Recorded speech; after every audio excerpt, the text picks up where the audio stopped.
Antonio del Castillo. Hola y bienvenidos al Rincón de la Salita.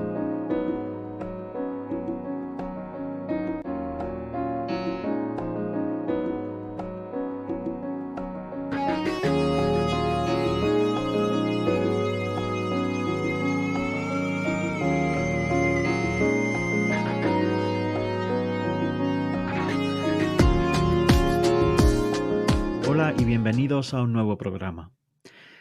Nuestro espacio de hoy irá dedicado a la cultura en Andalucía.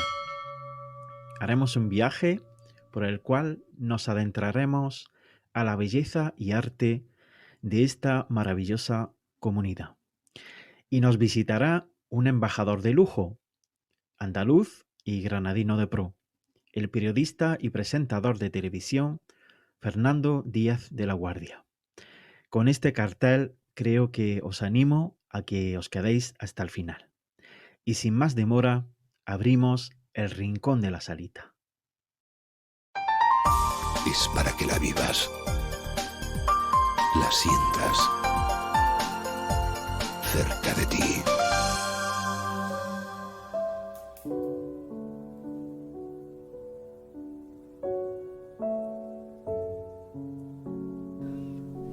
Hoy, en el escritorio, hablamos sobre la cultura en Andalucía. El saber en esta antiquísima tierra adquiere un inmenso legado artístico-cultural. Además, su historia y su geografía han contribuido elocuentemente en el ensalce del fomento de su cultura patrimonial. El peso de Andalucía en la historia de la literatura en castellano es muy relevante. Son diversos los pasajes de la primera parte del Quijote de Cervantes que transcurren en Andalucía.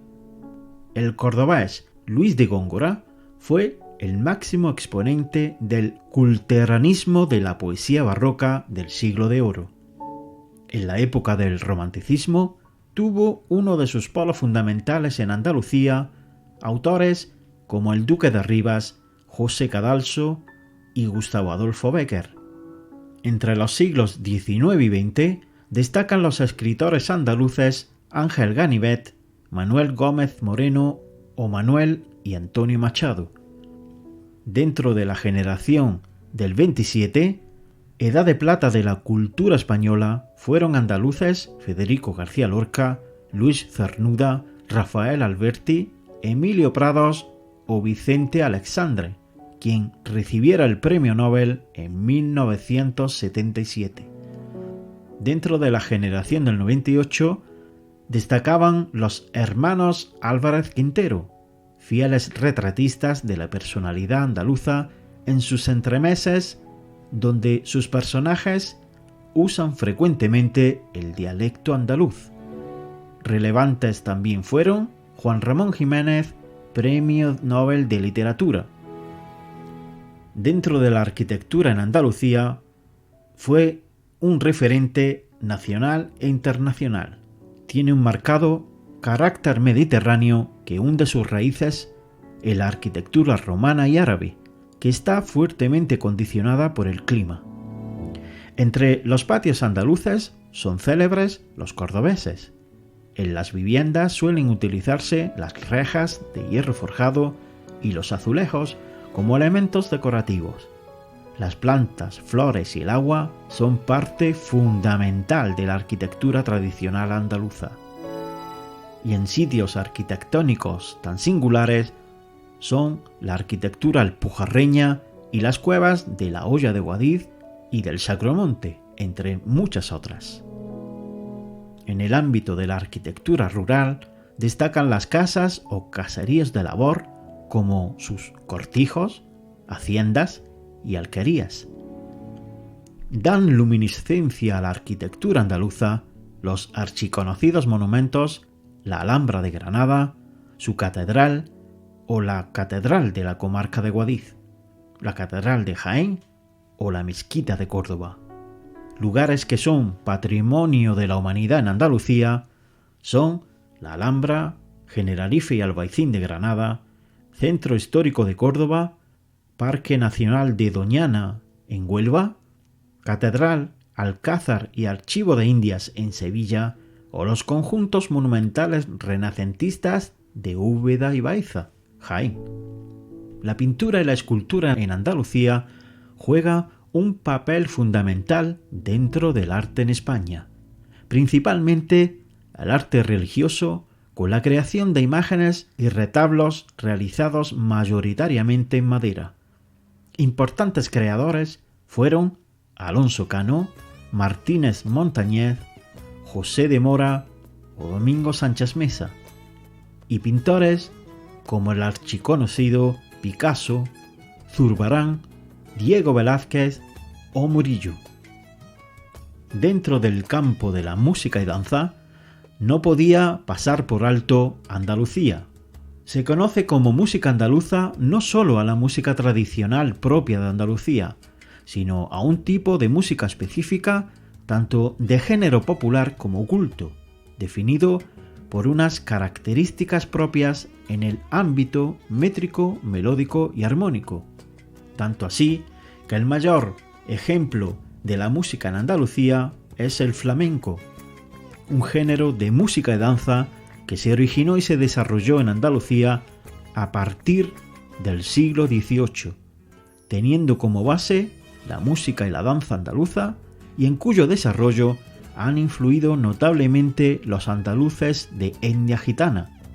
El cante, el toque y el baile son las principales facetas del flamenco.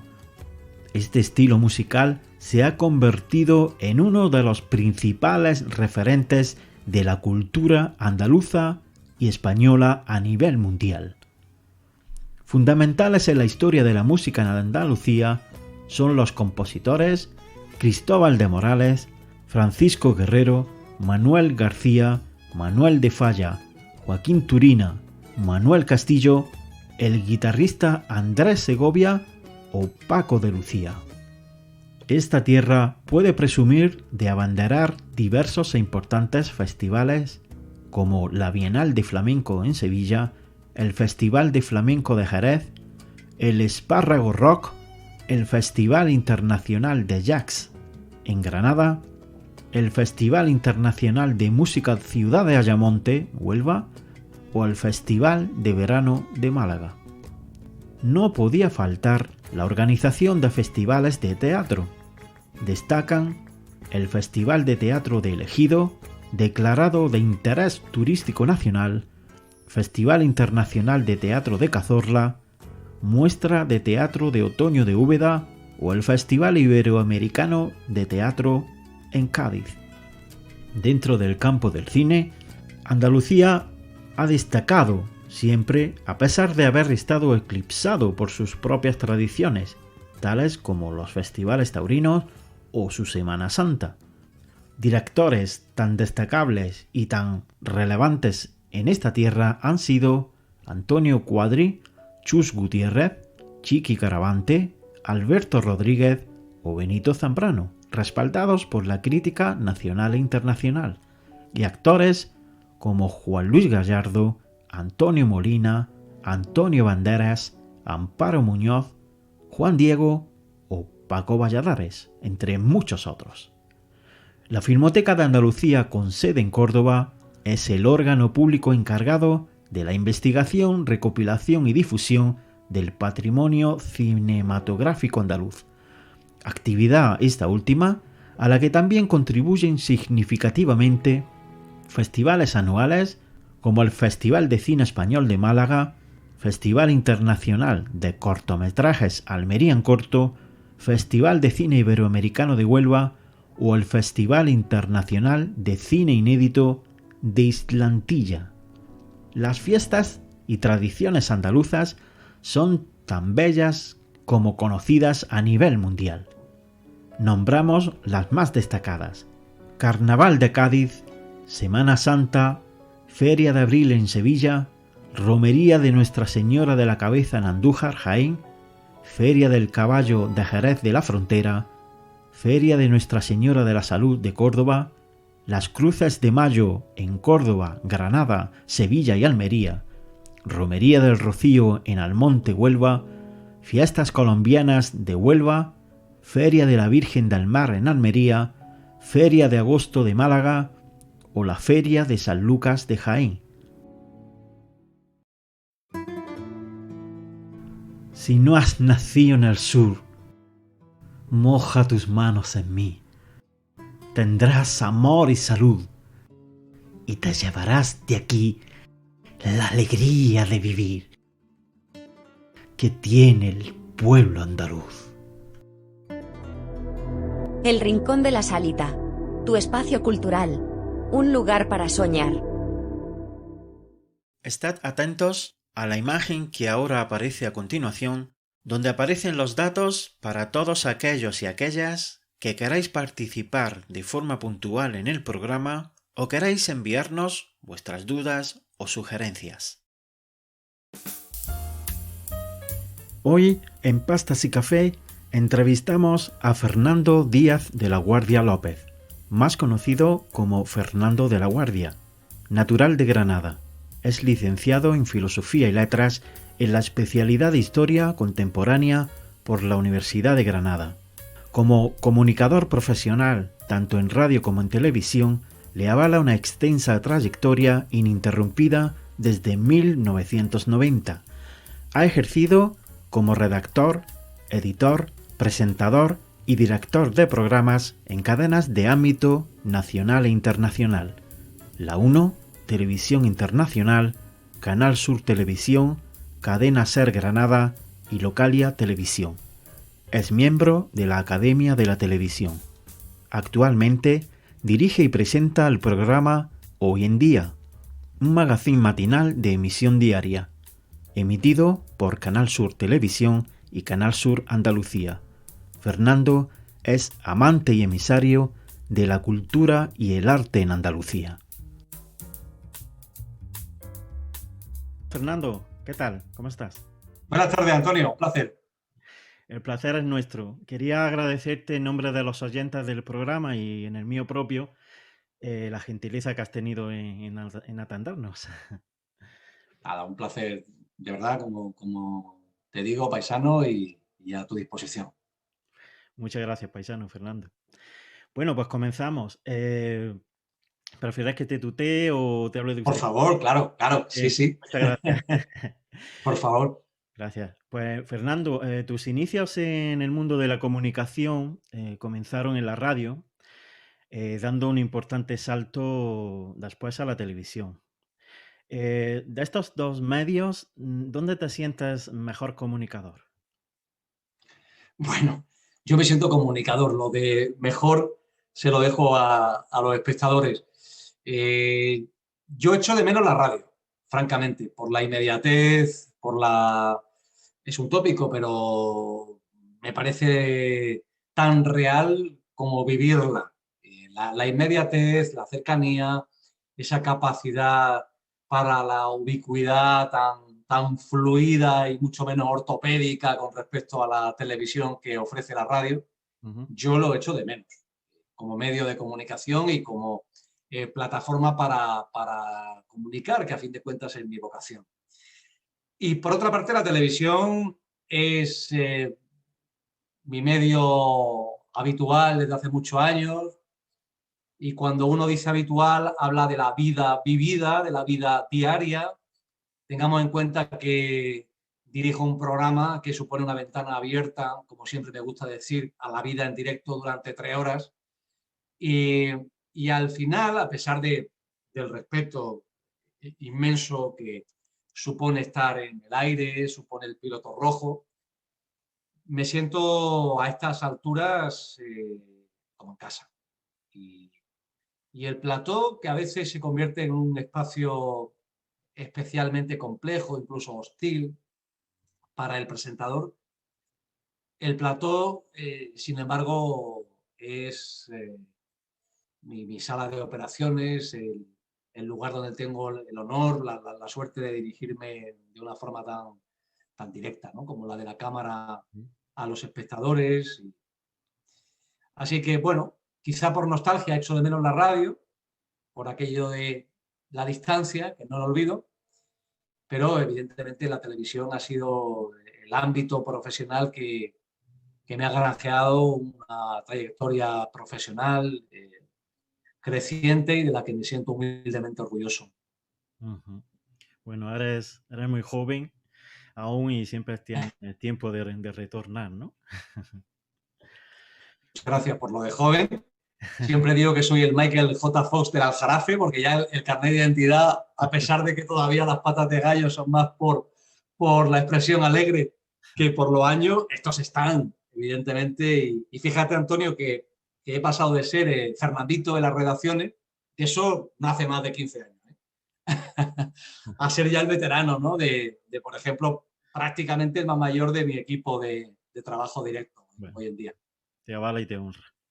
Fernando, ¿qué programa de todos los que has presentado o has estado presente guardas mejor recuerdo?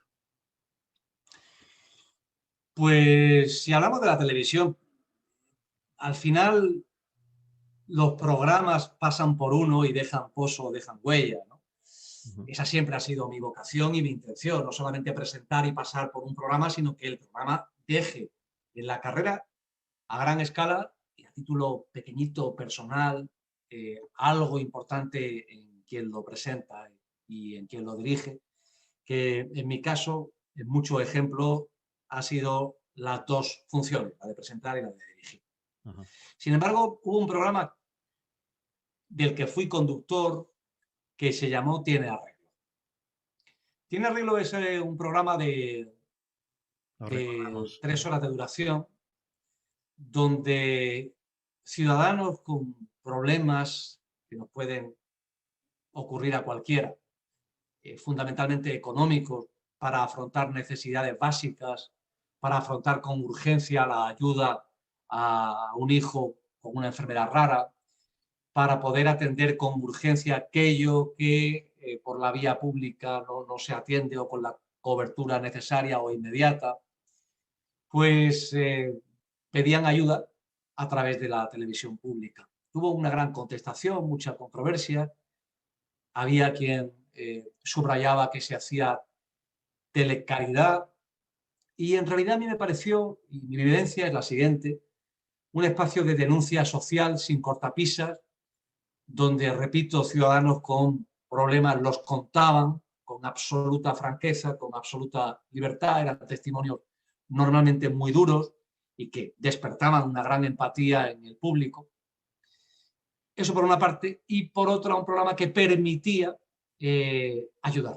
Y fíjate, pasado algún tiempo, me he encontrado en la calle con familias o personas que conocían esas causas que nos lo han agradecido, que tuvieran esa oportunidad para que su hijo pudiera acceder a determinadas terapias exclusivas que se realizaban, por ejemplo, recuerdo varios casos de parálisis cerebral que se realizaban en Galicia. Bueno, pues era una oportunidad para conseguir ese impulso y ese empujón. Y bueno, creo que era un programa donde se subrayaban valores importantes, como el de la solidaridad, el de la empatía, en definitiva, el levantar los ojos e interesarte por el prójimo. Y que eso se hiciera a través de la televisión, pues para mí fue un privilegio participar de ello. Aprendí mucho de nuestros invitados, también de los colaboradores que asistían con su criterio a las diferentes ayudas y los diferentes casos. Y luego, pues, a nivel personal también crecí y como comunicador creo que me aportó mucho. Nos consta que fue así porque los que tuvimos el placer de ver ese programa, junto con otros compañeros tuyos, pues dejasteis un vestigio inigualable. O sea que Hombre, puedes ahí quedarte hay una satisfecho. referencia que es Tony Moreno, que fue la imagen del programa. Para mí fue especialmente complejo, Correcto. primero porque éramos perfiles diferentes y yo recogí su legado una vez que ella Ujú. decide marcharse a Madrid y seguir con un formato similar a nivel nacional.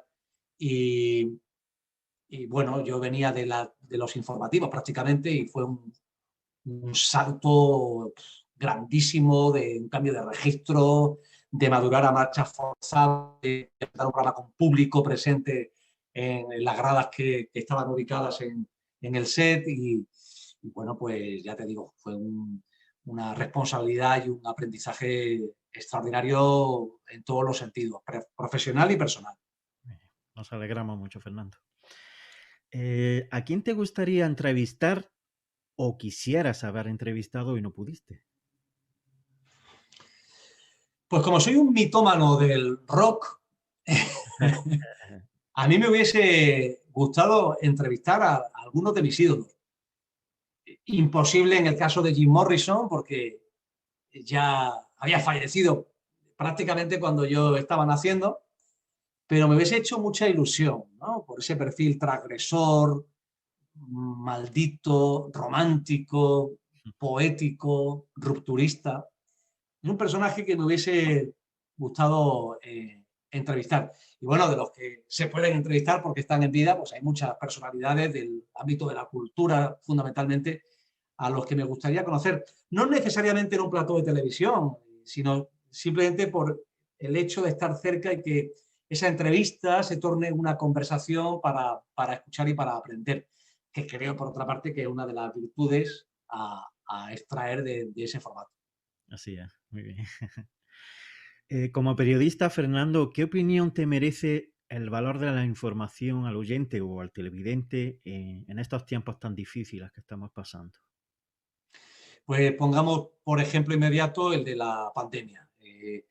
Ahora que se ha cumplido un año de la declaración del estado de alarma, de la fase más severa del confinamiento que nos afectó a todos, era un carrusel de información permanente, muchas veces de dimes y diretes por la propia saturación informativa, pero uno notaba la generalizada demanda de datos de cualquier tipo que afectaran en lo sanitario o al propio confinamiento y estado del bienestar, a la situación económica.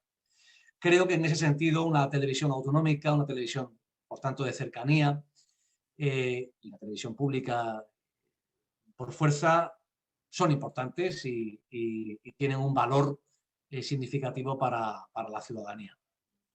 Gracias, Fernando, por tu respuesta. Tu principal labor, ya sabemos que ha sido siempre la de dar difusión sobre noticias de actualidad, interés público. Has llegado a dar voz a la solidaridad humana a través de este programa que nos has mencionado, pero cabe reseñar que quisiera que lo supieran los oyentes, si alguno dudo que no lo sepa, siempre has estado mucho en comunión con la esencia del arte, de la cultura española y especialmente la andaluza. Así que cuéntanos, si te apetece, ¿de dónde te viene esa entrega y pasión, Fernando, por lo Yo artístico? tengo la gran suerte, primero, de haber nacido en Granada y de haberme criado en Granada. Granada es una ciudad que, como decía, y lo he referido incluso recientemente en el pregón de la Semana Santa, mi maestro y referente, Juan Bustos, otrora cronista oficial de Granada, siendo sevillano, era un granadino, enamorado de nuestra tierra, con una sensibilidad especial para captar los matices de Granada. Y me decía: niño, cuando vayas por Granada, levanta la cabeza y fíjate en esa cornisa o en aquel detalle que hay sobre una moldura de una ventana en la calle Reyes Católicos por Gran Vía, porque te vas a encontrar con sorpresas de la Granada romántica y que, a pesar de la piqueta, permanece inalterable y con más sensibilidad durante los últimos años, en muchos casos, no en todos, se ha mantenido. Entonces, ese entorno tan especial, en lo paisajístico, en lo arquitectónico de Granada, a mí me marca, teniendo en cuenta además que mis padres potencian en mí esa sensibilidad y ese interés por Granada, por su historia, por su belleza y por la cultura que emana de Granada y de los prohombres de la cultura granadina o de aquellos que se han enamorado siendo foráneos de nuestra tierra. Yo creo que esa situación, ese contexto de crianza a mí me ha marcado para interesarme por diferentes facetas del arte. Mi padre era anticuario y eso a mí me influye para criarme rodeado de cuadros con motivos marianos o con tallas eclesiásticas, por ejemplo, ¿no? Pero también me marca el interés de mis padres, su amor a la música, como aficionados, nunca como profesionales, que yo también recibo.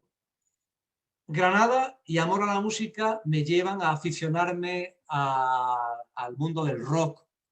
Y a partir de ahí exploro, y no solamente tengo mi propia banda musical en su día, sino que conozco a un grupo señero de la historia cultural contemporánea de Granada que se llama Los Ángeles. Primero porque el hijo de Poncho González, el que fuera líder del grupo, ya fallecido, su hijo Popi, y un servidor compartimos banda en Cristiania. Y yo le dije a Popi un día, voy a escribir la historia de tu padre como homenaje a los pioneros. Porque además Los Ángeles se convirtieron en el gran embajador musical de Granada, de Andalucía y de España a escala internacional durante buena parte de los años 60 y 70. Sí. ¿Y cómo será la cosa, Antonio? Gracias a ese apego a la cultura, que encontré a muchos angelófilos, valga el palabra, no solamente en España, sino en el otro extremo del mundo.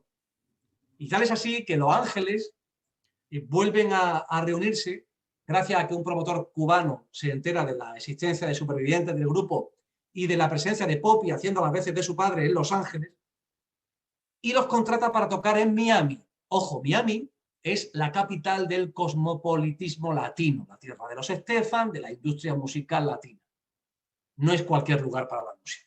Y Los Ángeles, en el año 2004, tocan en el auditorio Miami-Dade County. Entonces me dicen, vente con nosotros. Y yo pensé, Antonio, voy a asistir a un concierto de Los Ángeles en el siglo XXI. Parece increíble que un grupo que aquí pertenece a la nostalgia o a la desmemoria colectiva allí siga vigente y no en un lugar cualquiera, y que sea capaz de agotar las entradas. Así que voy a contratar a un cámara, y no fue un contrato, sino que mi amigo Alejandro Pérez Goñi se sumó al proyecto, no solamente como amigo, sino como profesional que es del cine, y dije, Alejandro, vente conmigo y lo vamos a grabar, porque si no, cuando yo le cuente esto dentro de 20 años, Antonio, dirán que esto es exageración de biógrafo, y no puede ser. Así que se vino, lo grabamos y lo inmortalizamos en un audiovisual muy humilde, pero que es testigo de lo que estoy aquí describiendo. Quedó constante. En fin, digamos que mi apego a la cultura tiene pues ese capítulo modesto, pero del que me gusta recordar y hablar en homenaje a la música, a la modernidad, a la vanguardia musical de los 60, que en gran medida partió también desde Granada. Un bello vínculo, desde luego, granadino, de pro. ¿Qué te llena más? ¿Cantar encima de un escenario, transmitiendo a los demás, o detrás de una mesa contando la realidad? Bueno, yo hace mucho tiempo que no canto en público. Si alguna vez lo hice, y eso se puede llamar cantar, aunque sí me dio para un centenar de conciertos y para grabar un par de discos. Es verdad que ahí curé, Antonio, mi vanidad, porque tuve la suerte de, aunque éramos una banda desconocida para el gran público, precisamente entonces Canal Sur tenía una emisora dedicada en gran medida a dar voz a la cantera musical andaluza. A través de Fórmula 1, los grupos de maquetas, pues si íbamos a tocar a Bailén o a Córdoba, había un grupo fundamentalmente universitario que iba a verte y que tenía tu disco. Eso es maravilloso. O sea, a mí me pueden reconocer porque salgo en la tele, pero que tú vayas a una sala, como recuerdo ahora en Bailén, que hayas agotado el billetaje para verte y que haya espectadores que lleven tu disco y que se sepan tus canciones, aquellas letras que habías escrito con tus compañeros de noche en un ensayo. No tiene precio. Eso no tiene precio, porque ya es tu legado para esos espectadores a los que has despertado una reacción en ellos. Eso es enorme, Antonio. Eso para mí es el paroxismo de la comunicación, que alguien que tú no conoces haya suyas las canciones que tú has preparado, compuesto, escrito, cantado con tus colegas. Eso efectivamente tiene un valor enorme. Calculable. El salir en televisión, pues yo soy comunicador, o en radio, por supuesto en mi vida, tengo la gran suerte de dedicarme hace 30 años a lo que me gusta y me llena, claro que sí. Pero la comparación es irresistible. Me quedo, por supuesto, porque cualquier tiempo pasado muchas veces sí que fue mejor, y aunque la memoria es selectiva, me quedo con aquellos maravillosos años, siguiendo con las metáforas que juegan con programas de la televisión que todos recordamos, ¿no? Ahí queda eso. Quería comunicarle a los oyentes que en septiembre de 2019 Fernando de la Guardia ofrendó a Granada con un pregón a la Virgen de las Angustias, nuestra patrona, y este mismo año, hace muy poquito tiempo, la ciudad se perfumó de incienso y se vistió de gala para escucharte. 96 minutos de gloria, ¿no, Fernando? Cuéntame. Pues sí, para mí ha sido, los dos acontecimientos son un honor. Por inmediatez, por cercanía, pues pregonar la Semana Santa es un acontecimiento en mi vida.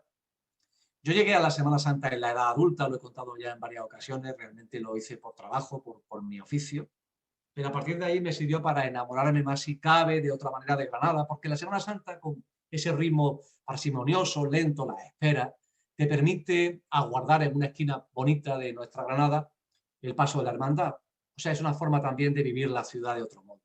A partir de ahí conocí el trabajo de las cofradías, que creo que hacen mucho y bueno como embajadoras de Granada, las hermandades, las cofradías, las corporaciones penitenciales de Granada.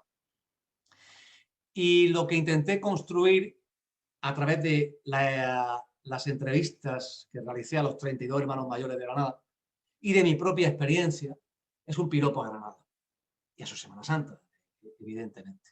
Toda la humildad y la dedicación que pude, desde un gran desconocimiento, como ya he dicho, pero con todo el amor a nuestra tierra, a nuestras raíces y a nuestra cultura. Porque la Semana Santa condensa en gran medida nuestra identidad cultural desde diferentes perspectivas. Artística, artesanal, devocional, religiosa, social. Todas esas facetas están condensadas en gran medida en la expresión cofrade y en la Semana Santa. Ha sido difícil para mí. Incluso durante la preparación del pregón pasé el coronavirus. Ha sido todo muy intenso, pero yo creo que, antes decía, tienen que pasar por uno los trabajos. El pregón ha pasado por mí, ha dejado una gran huella, no solamente en el momento de expresarlo, de leerlo, de proyectarlo, sino en el momento de la preparación, de esos meses de trabajo. Y ha sido muy complicado, pero muy bonito.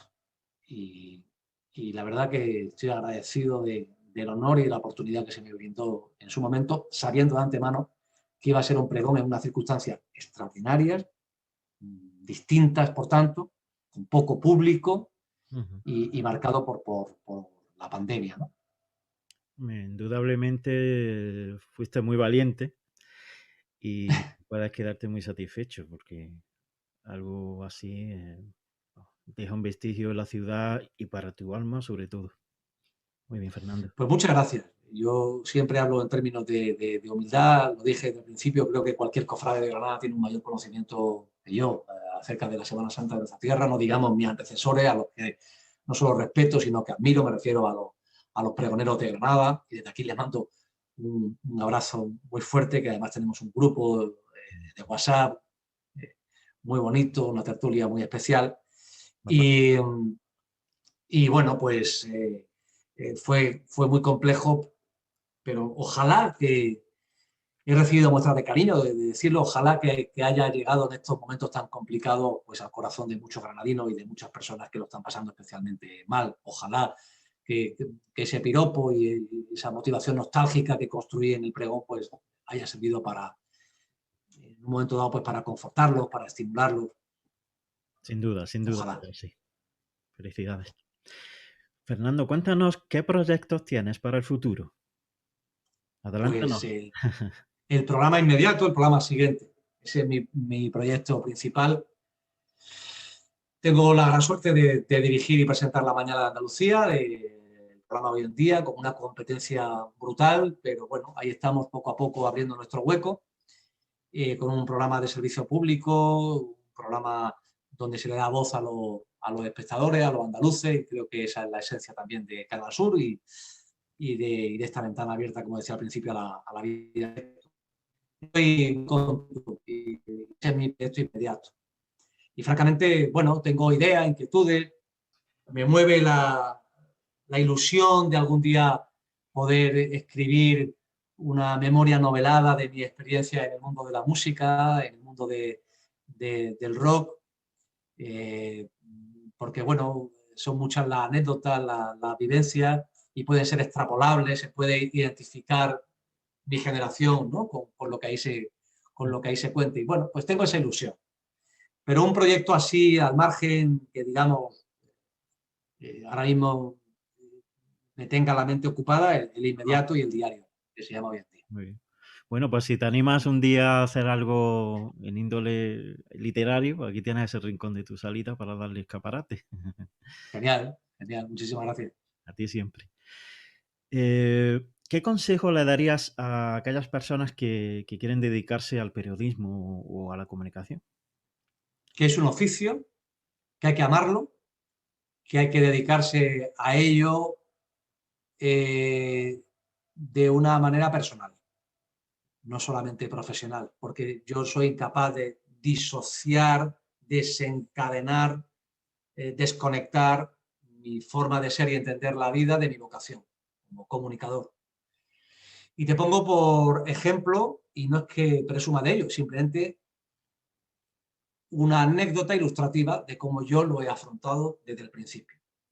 Me recuerdo con 17 o 18 años, estando de marcha con unos amigos en la zona de la estación de Illora, en verano, me acuerdo perfectamente, y coger el tren que entonces pasaba de Algeciras a Granada a las 7 de la mañana. Ellos tenemos la edad, 18, 19, en fin, de estar de marcha, ellos seguían y yo cogía el tren.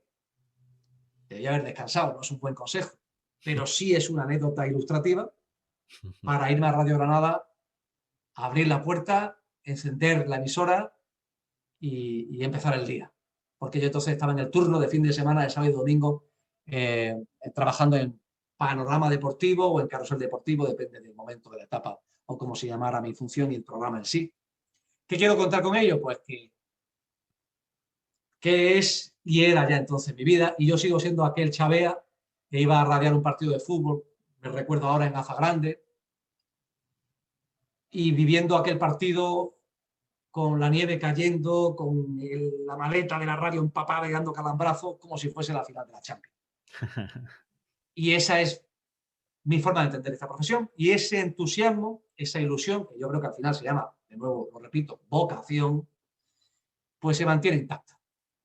Y ese chavea sigue siendo el señor de mediana edad que se va a asomar mañana o cuando programemos el programa en función de cuando se emita nuestra conversación de hoy, al día siguiente.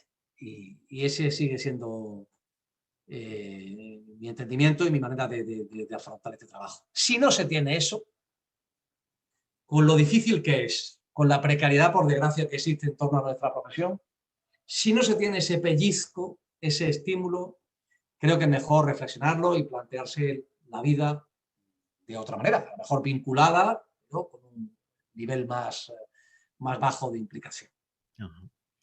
Quizás ese sea el éxito tuyo, de que a través de tu humildad y de tu vocación y de tu pasión estás llegando a tanta gente, y como este último programa en el que estás presente, hoy en día tiene un ranking bastante alto, o sea que por algo será.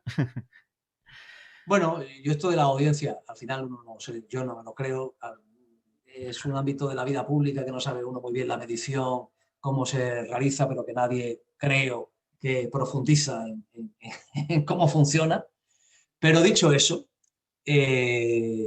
si podemos hacer bien por los ciudadanos, por la gente que nos sigue, por darle voz a las personas que sufren, etcétera, yo con eso me doy sobradamente por satisfecho.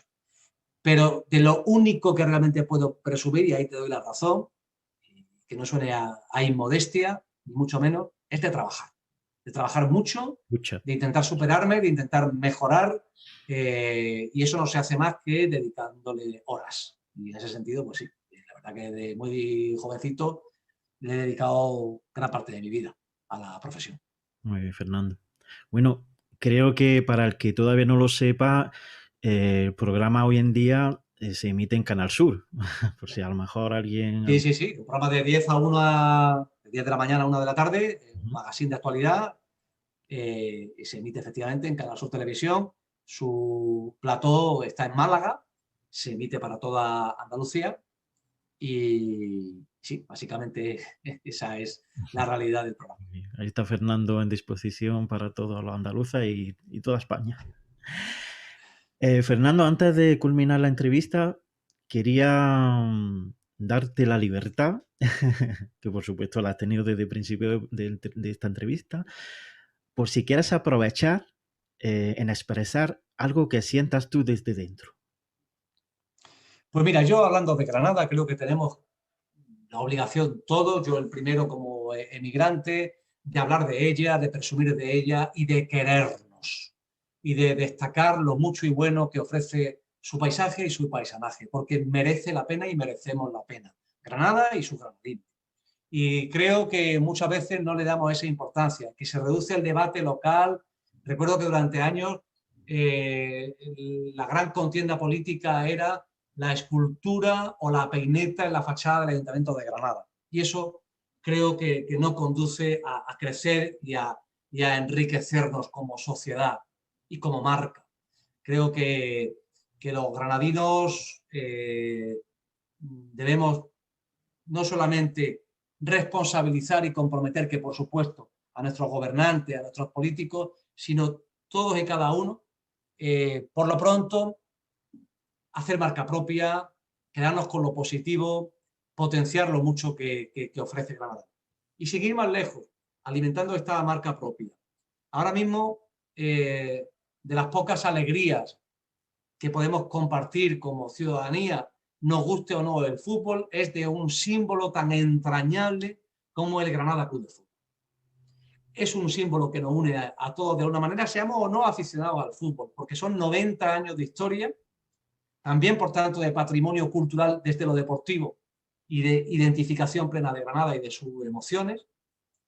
Se cumplen 90 años de la mejor forma, yo creo, soñada, en competición oficial, en una competición internacional por primera vez y además por primera vez alcanzando los cuartos de final frente a un rival que ni soñado, el Manchester United. Sin ¡Cuánto nada. glamour, señores!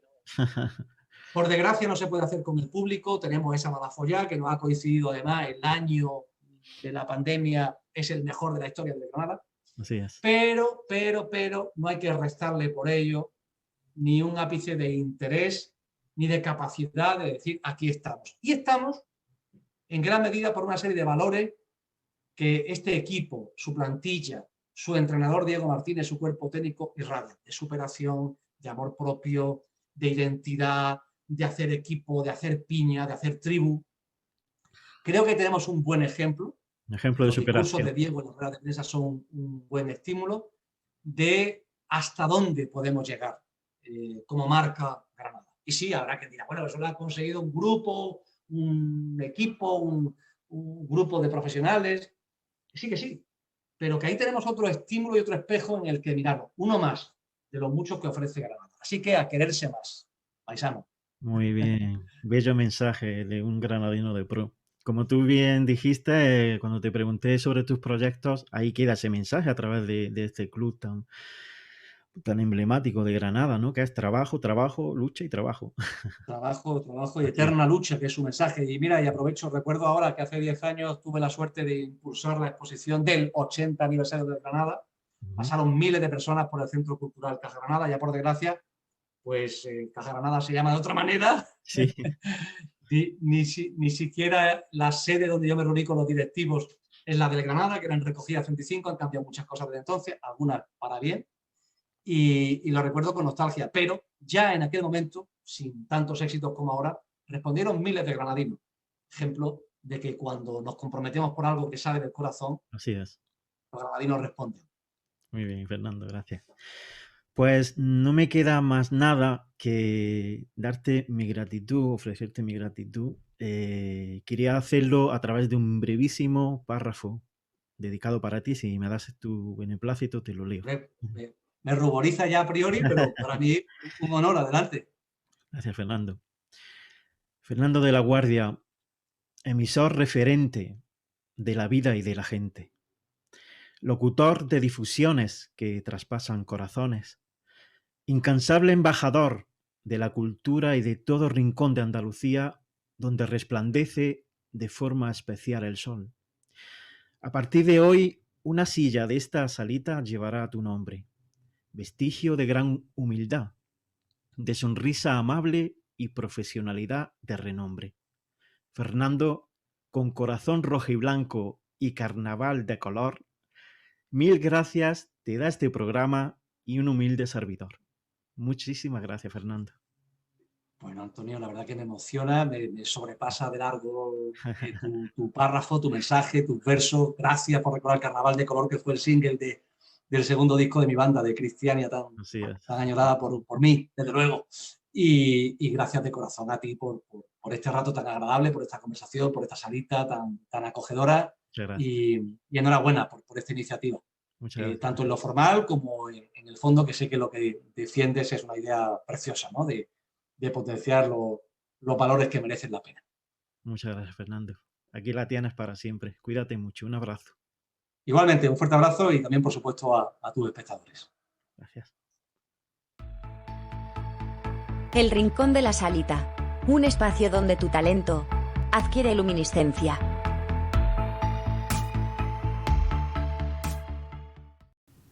Cuando menos lo esperamos, la vida nos coloca delante un desafío que pone a prueba nuestro coraje y nuestra voluntad de cambio. Tal vez no te sientas con fuerzas para cambiar el mundo, pero siempre, siempre las tendrás para dejar tu huella. Mucho ánimo y un abrazo eterno para todos. Hasta muy pronto.